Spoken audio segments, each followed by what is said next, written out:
Today I'm going to be reviewing DEWENWILS wireless light switch and receiver kit. This is 15 amps. I'd like to thank them for sending this to me to review. Very simple.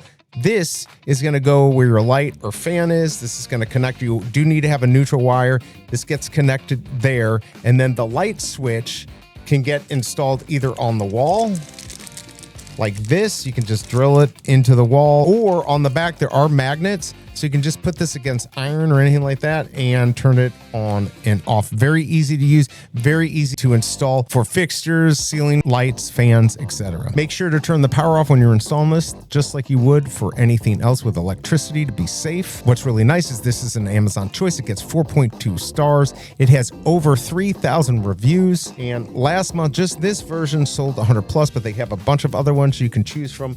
More switches, you can add more if you want into a room, and like I said, you're going to get that 100 feet range. I hope this review helps, and I'll see you next time.